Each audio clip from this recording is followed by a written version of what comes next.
My family left me alone on Christmas dinner and used my money to go on a family cruise. I sold all the family assets when they came back. They had nowhere to live. I'm glad to have you here. Follow my story until the end and comment the city you're watching from so I can see how far my story has reached. The scent of cinnamon and apple pie filled my kitchen as I carefully placed the last of the hand-painted name cards around my dining table. 70 years old, and I still took pride in these little touches. I smoothed down the embroidered tablecloth, my mother's now mine, and adjusted the centerpiece of pine branches and red candles. Perfect, I whispered to myself, stepping back to admire my work. The table was set for 12. My 3 children with their spouses, 5 grandchildren, and me. Christmas dinner, the way it had always been since Frank passed away 25 years ago. I glanced at the clock, 2:30 p.m. They'd be arriving at 4. Just enough time to shower and change into the dark green dress I'd bought specially for tonight. As I turned to head upstairs, my phone buzzed on the kitchen counter. Robert, my eldest. My heart warmed, probably calling to ask if he should bring extra wine or to check if little Emma could have the bedroom with the rocking chair she loved so much. "Hello, sweetheart," I answered, my voice light with anticipation. "Hey, Mom." Something in his tone made me pause. "Listen, there's been a change of plans." My hand tightened around the phone. "Change of plans? What do you mean?" "We're not coming for Christmas dinner," he said, his words rushing together. "Actually, none of us are. We decided to do something different this year." I lowered myself onto a kitchen chair, suddenly needing to sit. "Different? I don't understand." Robert cleared his throat. "We're on a cruise. All of us, me and Patricia, Lisa and David, Michael and Jennifer, all the kids too." "A cruise?" I repeated, the words not making sense. "But it's Christmas Eve. I've been cooking since yesterday morning." "Yeah, it was kind of last minute," he said, and I could hear the forced casualness in his voice. "Lisa found this amazing deal for a family cruise, 15 days in the Caribbean. We couldn't pass it up." The phone felt heavy in my hand. Why didn't anyone tell me? I could have come, too. A pause. "Well, Mom, you know how you get seasick. And there wasn't enough room anyway. It was exactly enough cabins for our immediate families." Immediate families. The words stung more than they should have. "When did you all leave?" I asked, struggling to keep my voice steady. "This morning." "We're already at sea." I heard laughter in the background, the clink of glasses. "Listen, Mom, I've got to go. They're doing this welcome thing on the main deck. Merry Christmas, okay? We'll call you when we get back." The line went dead before I could respond. I sat at my empty kitchen table, the phone still clutched in my hand, surrounded by the smells of a feast no one would eat. Slowly, I rose and walked to my purse, fishing out my reading glasses and bank card. With trembling fingers, I logged into my online banking app, and there it was. A withdrawal of $12,180 from my savings account 3 days ago. The description read, "Royal Caribbean Cruises." My legs gave out, and I sank back onto the chair. They had used my money, my savings, without asking, to take a family vacation without me. Outside, snow began to fall, delicate flakes gathering on the windowsill. I watched them, feeling numb. The turkey in the oven would be done in an hour. The sweet potatoes were ready to be reheated. The pies, apple, and pumpkin cooled on the counter. My gaze drifted to the Christmas tree in the living room, twinkling with lights and laden with ornaments collected over decades. Beneath it sat carefully wrapped presents, one for each child, each grandchild, each in-law. Selected with thought, wrapped with care. I rose on unsteady legs and walked to the dining room again. 12 place settings, 12 chairs, 12 name cards. I picked up Robert's, then Lisa's, then Michael's. then each of their spouses and children. One by one, I collected the name cards, stacking them neatly. Then I gathered the extra plates, the unused silverware, the empty glasses. I reduced the table to a single place setting. Just one. Mine. As darkness fell outside, I sat at the head of my table, Christmas lights reflecting in the window behind me. I could see my reflection. An old woman, alone on Christmas Eve, a feast prepared for loved ones who chose not to come. I thought about calling someone, a neighbor perhaps, or my sister in Ohio. But pride kept my hands still. I couldn't bear to explain. Instead, I served myself a plate of food I no longer had an appetite for and poured a glass of the expensive wine I'd bought for the occasion. I raised my glass to the empty chairs. "Merry Christmas to me," I whispered, my voice echoing in the silence of my house. As I took a bite of turkey that tasted like cardboard in my mouth, I made myself a promise. This would be the last Christmas I spent being taken for granted. The last time my children would see my love as something to be used and discarded at their convenience. They had no idea what awaited them when they returned from their cruise. No idea at all. That night, after clearing away most of the uneaten food and wrapping leftovers that would feed me for weeks, I found myself unable to sleep. My bedroom felt cavernous, filled with echoes of a family that had chosen to abandon me on Christmas. I got up and made my way to the attic, pulling down the old cedar chest that held the remnants of my life. Inside were photo albums, letters, and mementos, physical proof of a lifetime of sacrifices made for children who couldn't spare me a single holiday. The first album I opened showed Frank and me, young and radiant on our wedding day. He was so handsome in his Navy uniform, his smile wide and sincere. We had been married just 6 years when the heart attack took him at 34, leaving me a widow with 3 small children: Robert, 5, Lisa, 3, and Michael, just 18 months old. I traced Frank's face with my fingertip, remembering how terrified I'd been.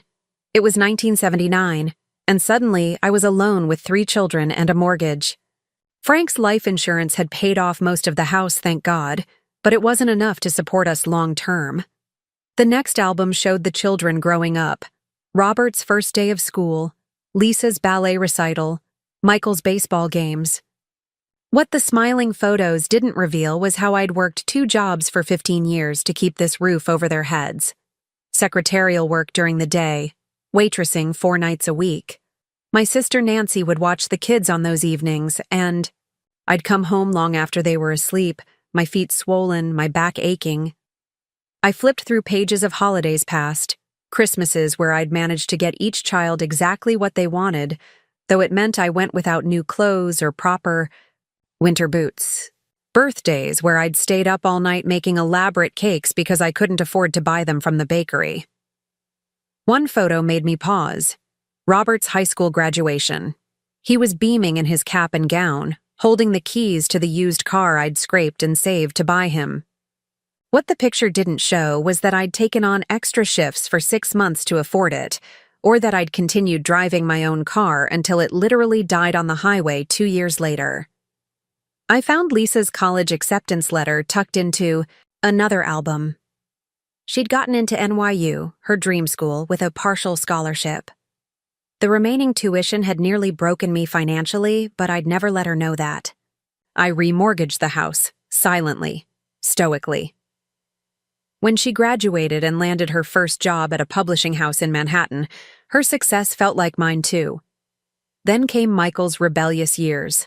The calls from school, the minor scrapes with the law, the string of jobs he couldn't seem to keep. I found the receipt for the lawyer I'd hired when he'd been caught with marijuana at 19, $3,000 I didn't have, put on a credit card I spent years paying off. Behind the albums were the property deeds, the main house, purchased with Frank, and then refinanced twice to put the kids through college. The small lake cottage we'd bought the year before Frank died, which I'd almost sold during the lean years, but somehow managed to keep. and the vacant lot Frank had inherited from his father, which I'd held on to because he'd always talked about building a family vacation home there someday. All 3 properties were solely in my name now. Frank had made sure of that before he passed, wanting to protect me and the children. I closed the chest and walked to the window, looking out at the snow-covered yard where my children had once built snowmen and had snowball fights. The yard I still paid to have mowed and maintained, though I could barely bend a garden anymore. My whole life had been devoted to giving them stability, opportunities, a foundation from which to build their own lives. I'd gone without, worked, until I was exhausted, put my own dreams aside, all so they could have what Frank and I had planned to give them together. And how had they repaid me? By stealing my savings for a cruise they didn't even invite me on. I wiped away angry tears as dawn broke over the horizon. The pain was crystallizing into something harder, something colder. I'd raised them better than this. I'd taught them about respect, about family, about gratitude. Or I thought I had. As the first rays of sun illuminated my bedroom, casting long shadows across the floor, I made my way back downstairs. The Christmas tree lights still twinkled, now seeming to mock me with their cheerfulness. I unplugged them with a sharp tug, plunging the room into the cold blue light of morning. Then I walked to my office, a small room off the kitchen that had once been a pantry. Inside was a worn desk, my old computer, and a file cabinet containing important papers. I pulled out my address book and flipped to the L section. Lawrence Winters, my late husband's, college roommate and a real estate attorney. We'd kept in loose contact over the years, Christmas cards, occasional phone calls. It was time to make one of those calls, because if my children thought they could discard me like this, they were about to learn a very expensive lesson about the value of family. Edna, it's been too long. Lawrence's voice came through the phone, warm and familiar despite the years. How are you holding up? I hesitated, unsure how to answer. How was I supposed to tell my deceased husband's old friend that I'd spent Christmas alone while my children gallivanted on a cruise paid for with my stolen money? I've been better, Lawrence, I finally said, my voice steadier than I expected. I need some legal advice about my properties. There was a pause on the line. Of course. Would you like to come into the office? I can fit you in tomorrow. The next morning, I dressed with care. A navy pantsuit I'd bought years ago for Lisa's college graduation, a string of pearls Frank had given me on our 5th anniversary. I needed to feel put together, dignified, even as my heart was crumbling inside. Lawrence's office was in a renovated Victorian downtown, all polished wood and gleaming brass. He greeted me with a hug, his face lined with more wrinkles than I. Remembered, his hair now completely silver. You look well, Edna, he said, guiding me to a comfortable chair across from his desk. I managed a small smile. You're too kind, Lawrence. We both know I look every day of my 70 years. He chuckled, then his expression sobered. Now, tell me what's going on. You sounded troubled on the phone. The whole story poured out of me. The Christmas dinner. Preparations, the call from Robert, discovering the money taken from my account, the cruise they'd never invited me on. With each word, my voice grew stronger, the hurt transforming into resolve. I see, Lawrence said when I finished, steepling his fingers. And you're certain they used your money without permission? Positive. I never gave Robert access to withdraw. That much. He must have gotten my bank information somehow. Lawrence nodded slowly. That's elder financial abuse, Edna. We could pursue legal action. I shook my head. No, I don't want to go that route. Not yet, anyway. I took a deep breath. What I want to know is this. The house, the lake cottage, the empty lot. They're all still in my name alone, correct? Yes, he confirmed, pulling out a file. After Frank passed, everything transferred to you. You've never added any of the children to the deeds. despite my suggesting it for estate planning purposes. Thank God for my stubbornness, I murmured. Tell me, Lawrence, legally, what can I do with these properties? They're yours, Edna. You can do whatever you want with them. Sell them, rent them, gift them. He peered at me over his reading glasses. What exactly are you thinking? I sat up straighter. I want to sell all of them, quickly before my family returns from their cruise.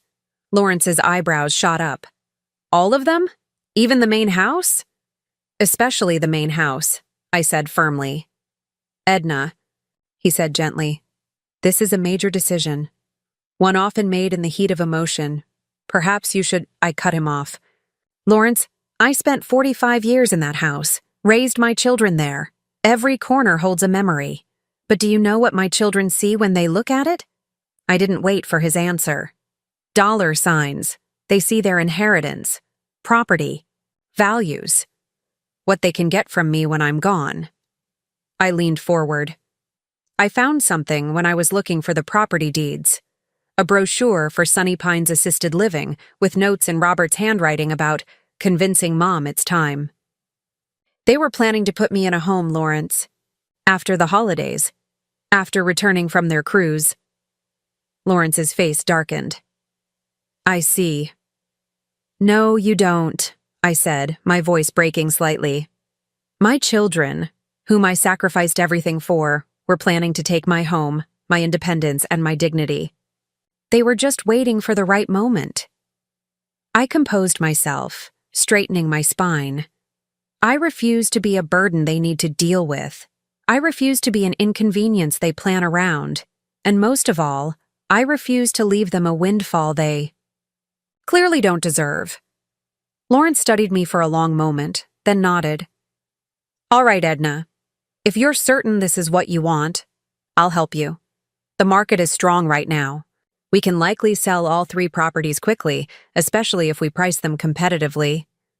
Good, I said, a strange calm settling over me. I want to be in my own place, something small, manageable that I choose for myself, before they return. That's a tight timeline, but doable. He pulled out a legal pad. And what about their belongings in the house? I hadn't considered that. The children still had rooms filled with their things, boxes of memorabilia I'd kept for them, furniture they'd claimed but left with me because they didn't have room in their own homes. Put it all in storage, I decided. I'll pay for 3 months. After that, it's their responsibility. Lawrence made notes, then looked up at me. Where will you go, Edna? Have you thought about that? For the first time since making this decision, I felt a flutter of excitement. There's a small condominium complex near the park. I've always admired it when I go for my walks. The units have balconies overlooking the duck pond. Park view condominiums? Those are lovely, Lawrence agreed. And certainly within your budget, especially after these sales. As we worked through the details, I felt a weight lifting from my shoulders. For decades, I'd carried the burden of that. House, the maintenance, the property taxes, the memories both sweet and painful. I'd stayed because I thought that's what my family needed. A home base, a gathering place, a legacy. But they'd shown me exactly how much they valued that legacy when they abandoned me at Christmas and stole my money. By the time I left Lawrence's office, we had a plan in place. He would contact real estate agents that afternoon. The properties would be listed by the end of the week. With any luck, I would be in my new home before my children's ship docked. As I drove home, past the familiar streets where I'd raised my family, I felt something I hadn't expected. Freedom. For the first time in decades, I was making a decision purely for myself, not calculating how it would affect my children, not sacrificing my needs for theirs. It felt terrifying. It felt exhilarating. It felt right.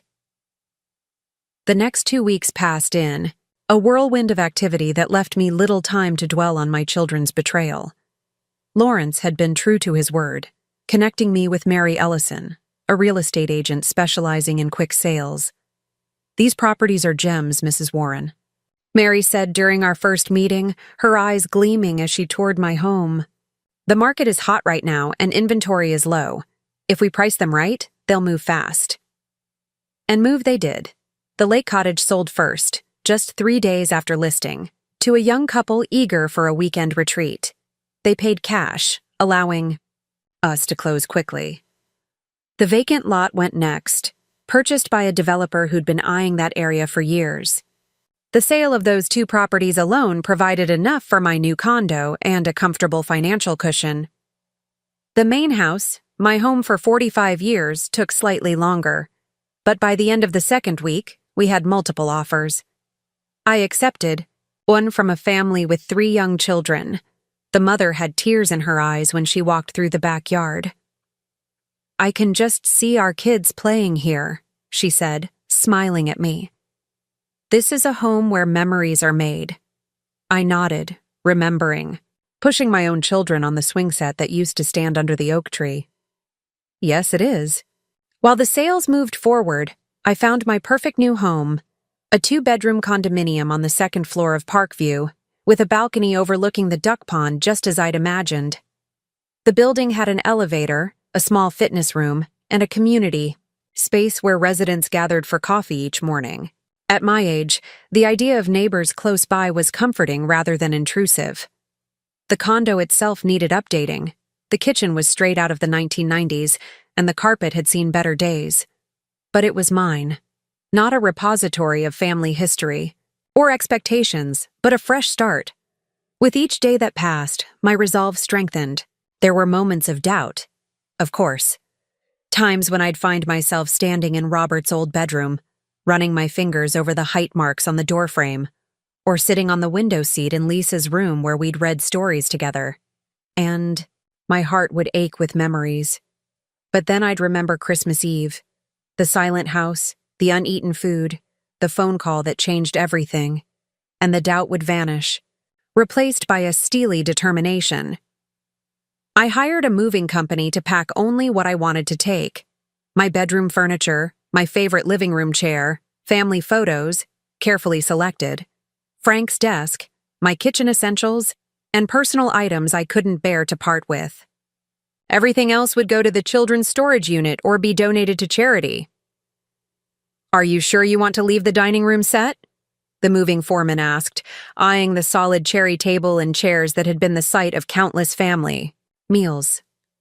"It's a valuable piece." I looked at the table, remembering last Christmas Eve, 12 place settings reduced to 1. "I'm sure," I said firmly. "I won't need it where I'm going." As moving day approached, I worked through the house methodically, room by room, deciding what to keep, what to store for my children, and what to donate. It was like excavating the layers of my life, each object carrying its own weight of memory.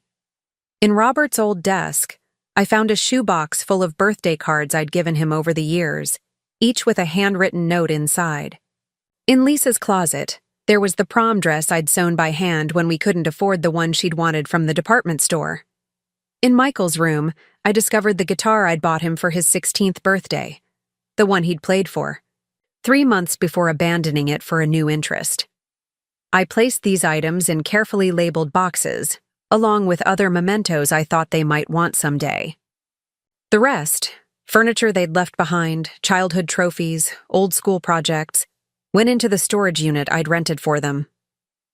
2 days before my children were due to return from their cruise, I stood in my emptied house for the final time. The walls were bare, the rooms echoing with absence. Only the dining room remained intact, as the new owners had asked to purchase the table and chairs along with the house.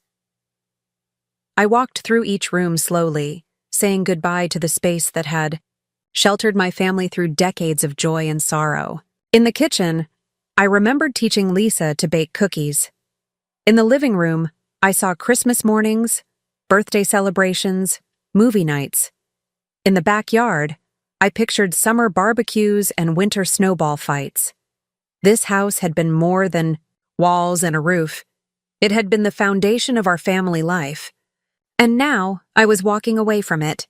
But as I locked the door for the last time and placed the key under the mat for the new owners, as arranged, I felt not grief, but a profound sense of rightness.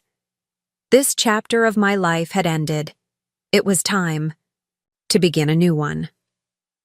My new condo welcomed me with sunlight streaming through the large windows, illuminating possibilities rather than ghosts. I spent my first night there arranging and rearranging my belongings, making the space my own. I hung a few cherished photographs, Frank in his Navy uniform, the children when they were small and still adored me without complication, my parents, on their 50th anniversary, but left most of the walls bare, ready for new memories. That evening, I sat on my balcony with a glass of wine, watching ducks paddle across the pond as the setting sun turned the water to gold. For the first time in weeks, I allowed myself to imagine my children's reaction when they returned to find their childhood home sold, their inheritance liquidated, their mother gone. There would be shock, certainly. Anger, undoubtedly. Perhaps even accusations about my mental competence. I wasn't naive about how adult children sometimes handle aging parents who assert independence, but I was prepared. Lawrence had helped me update my will, removing my children as direct beneficiaries, and instead establishing trusts for my grandchildren's education. He'd also prepared a durable power of attorney naming my sister Nancy, not my children, as decision-maker should I become incapacitated. I had protected myself from their manipulation, while ensuring my grandchildren's futures. It was the best compromise I could make between the love I still felt for my family and the need to stand up for myself. Tomorrow, they would return. Tomorrow, they would learn what their betrayal had cost them. Tonight, though, I would sleep peacefully, in my new home, unburdened by a house too large, memories too heavy, and children who had taken me for granted one time too many. The call came at 9:17 a.m. I was having coffee on my balcony, watching an elderly man feed the ducks, when my phone lit up with Robert's name. I let it ring 3 times before answering. Hello? I kept my voice neutral, as if this were any ordinary day. Mom? Robert sounded frantic. Where are you? What's going on? I took a slow sip of coffee. I'm at home. No, you're not.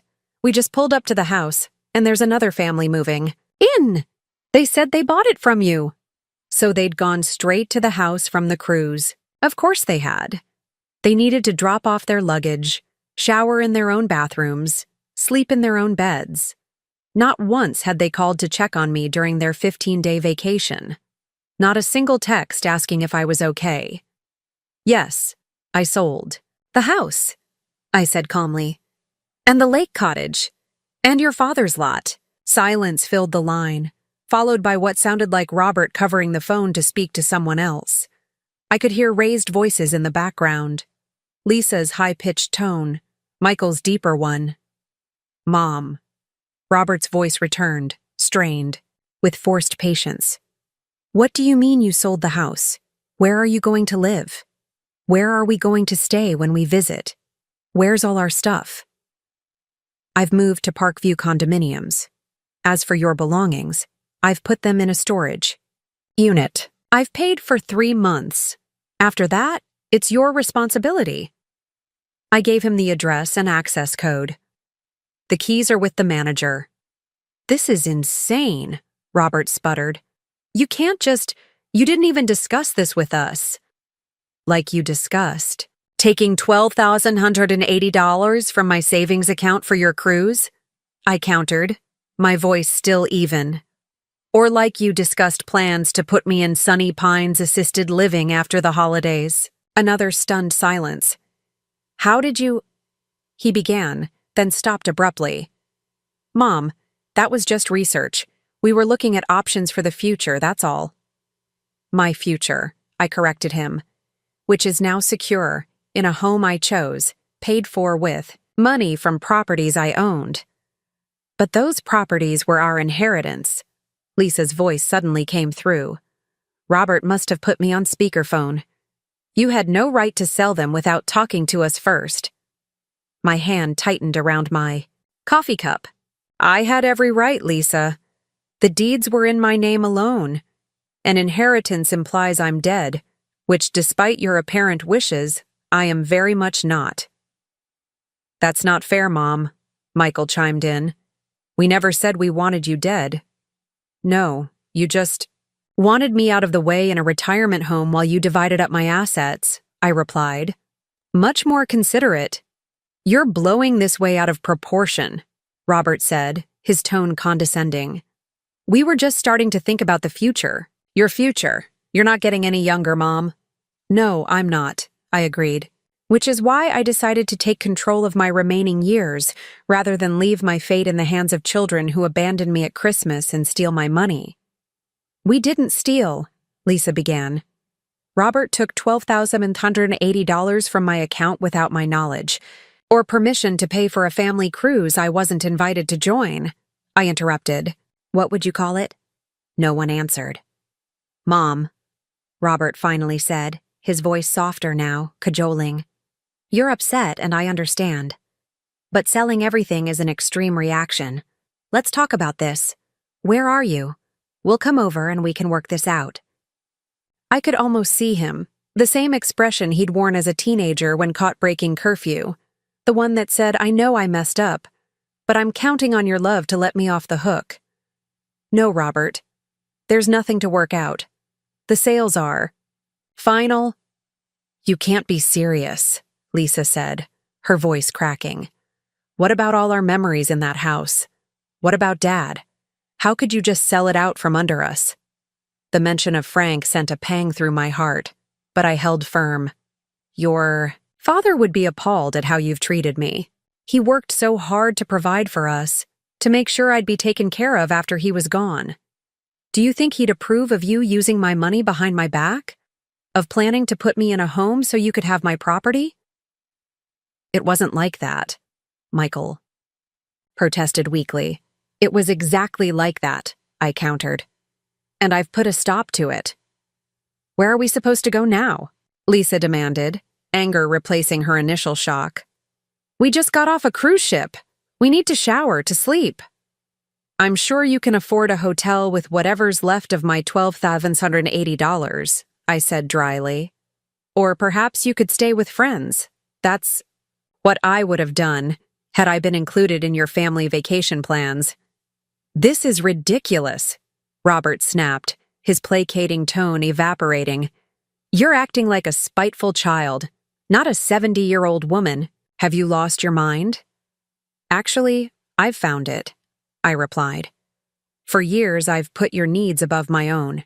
I've maintained a house too large for me, kept properties I didn't use because someday they'd be yours. I cooked your favorite meals. When you visited, kept your rooms ready as if you were still children who might come home any day.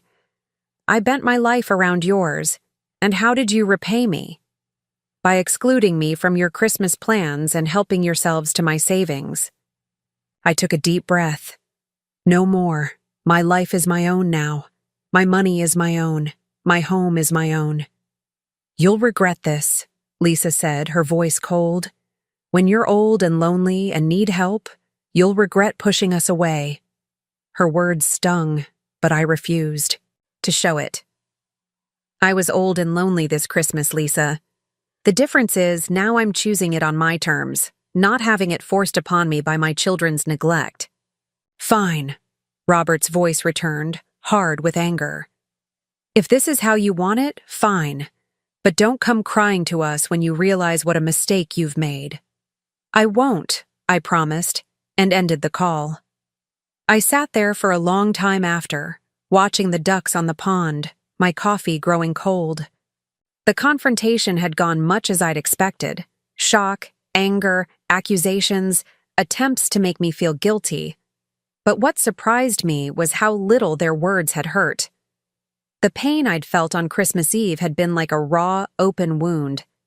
This was more like pressing on a bruise that had already begun to heal. It ached, but dully, distantly. My phone buzzed again. A text from Patricia, Robert's wife. How could you do this to your own family? The kids are devastated they won't have Grandma's house to visit anymore. I hope you're happy with yourself. I didn't respond. Instead, I turned off my phone, set it on the table, and leaned back in my chair, closing my eyes against the morning sun. For the first time in a very long time, I was answerable to no one. The sensation was both terrifying and exhilarating. As I sat there, I heard a soft knock on my condo door.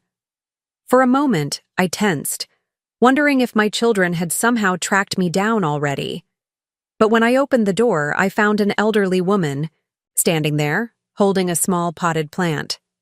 "Hello there," she said with a warm smile. "I'm Margaret from Unit 4C. I saw you moving in yesterday and wanted to welcome you to Parkview." I stared at her for a moment, then smiled back, accepting the plant. "I'm Edna. Thank you for the welcome. Would you like to come in for coffee?"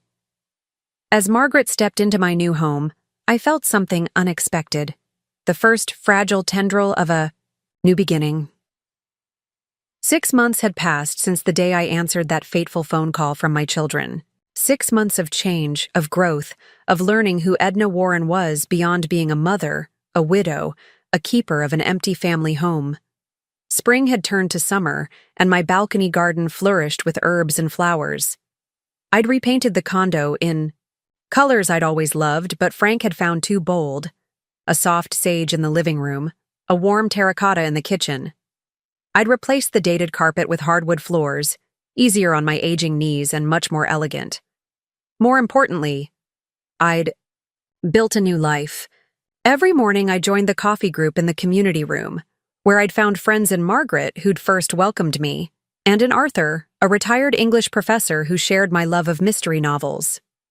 3 times a week, I attended water, aerobics at the community center.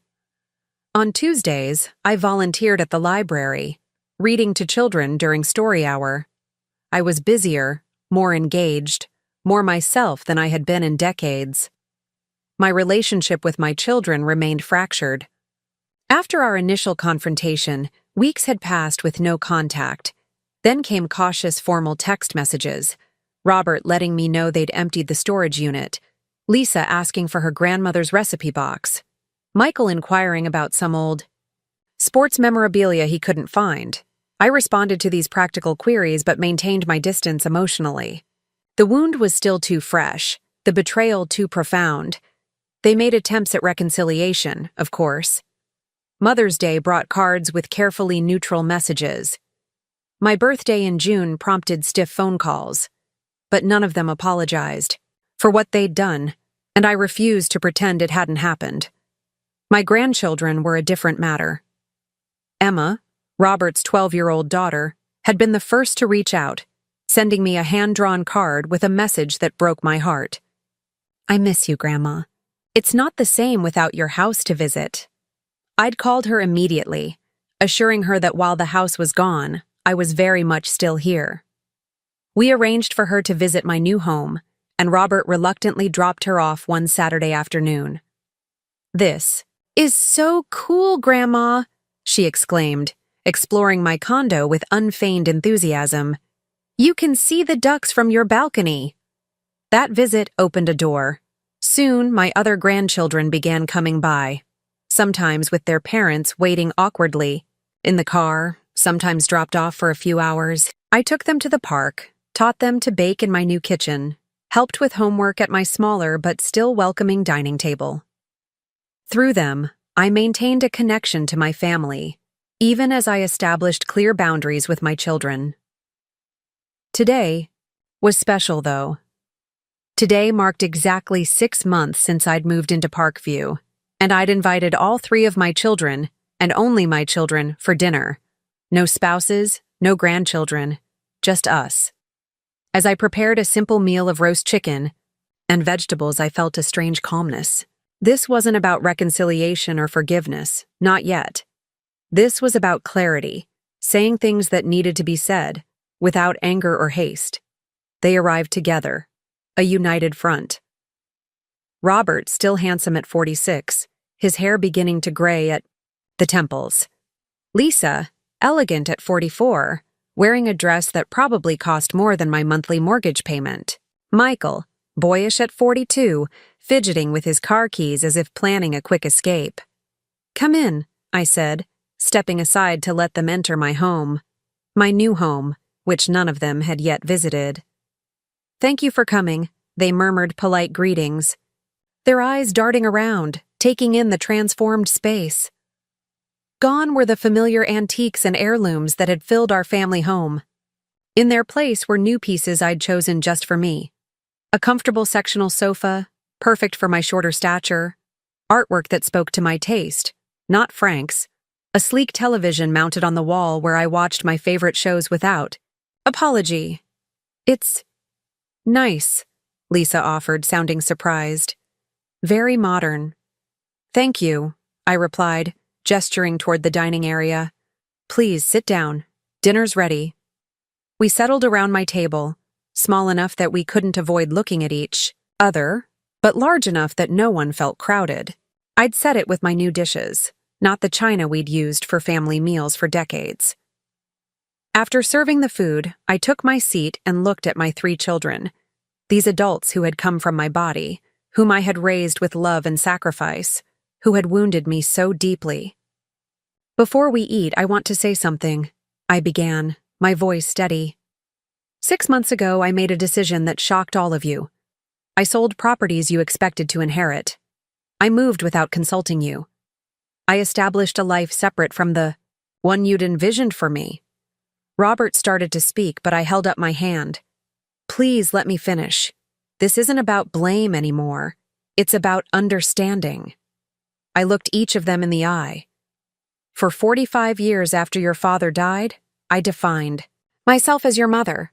Everything I did, working multiple jobs, maintaining the house, setting aside my own dreams, I did for you. And I don't regret that sacrifice.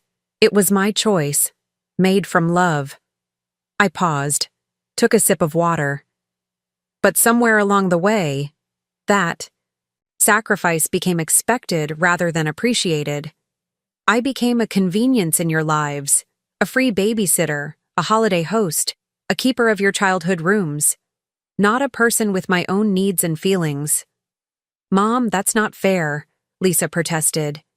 "We've always appreciated you." "Have you?" I asked quietly. "Was it appreciation that led you to take my money without asking? To plan my institutionalization without my input? To leave me alone on Christmas Eve after I'd spent days preparing a dinner for all of you?" None of them could hold my gaze. "I'm not saying this to hurt you," I continued, my voice softening. "I'm saying it because at 70, I've finally learned that being honest is more important than being nice. I've learned that loving you doesn't mean letting you treat me as an afterthought." "We never meant to hurt you," Michael said, his voice small. "We just didn't think." "That's exactly right," I agreed. "You didn't think. About me, about my feelings, about the example you were setting for your own children about how to treat their parents when they age." I took a deep breath. "But I've had 6 months to think, to reflect, to decide what kind of relationship I want with you going forward. And I've decided that I would like us to try again. Not as mother and children, but as adults who respect each other." Robert looked up, surprise in his eyes. "You want to reconcile?" "I want to build something new," I clarified. "The old relationship wasn't working. It led us here to this broken place. But perhaps we can create something healthier, with clear boundaries and mutual respect." "What does that mean, exactly?" Lisa asked cautiously. "It means I am my own person, with my own life," I explained. "I won't be available at your convenience. I won't tolerate being taken for granted. I won't give you access to my finances or allow you to make decisions about my future without my full participation." I served myself some chicken before continuing. "It also means I'd like to know my grandchildren better.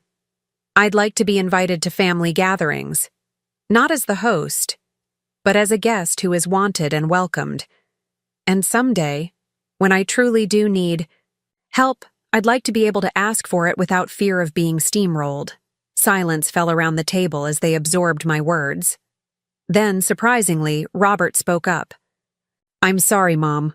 he said, his voice rough with emotion. You're right. About all of it. We treated you like an extension of ourselves, not like a person.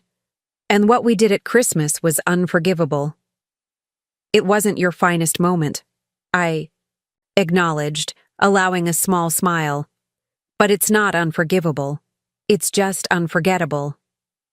As we began to eat, the conversation tentatively shifted to safer topics, the grandchildren's activities, local news, my new friends at Parkview. The tension didn't disappear entirely, but it eased. By dessert, a simple apple crisp made from my mother's recipe, we were talking almost normally. When they left that evening, Lisa hugged me, whispering, I like your new place, Mom. It suits you. Thank you, I replied. That's because I chose it for me, not for anyone else. After they'd gone, I sat on my balcony in the summer twilight, watching fireflies dance over the pond. The evening hadn't magically healed all wounds or erased the past. There would still be difficult moments ahead, old patterns to break, new boundaries to maintain. But for the first time in a very long time, I felt at peace with my decision. I had reclaimed not just my financial independence, but something far more precious, my sense of self-worth, my right to be treated with dignity, my voice. The house was gone, yes. But I, Edna Warren, 70 years old, and finally, truly herself, I remained. Stronger, wiser, and free. Now I'm curious about you who listened to my story. What would you do if you were in my place? Have you ever been through something similar? Comment below. And meanwhile, I'm leaving on the final screen 2 other stories that are channel favorites, and they will definitely surprise you. Thank you for watching until here.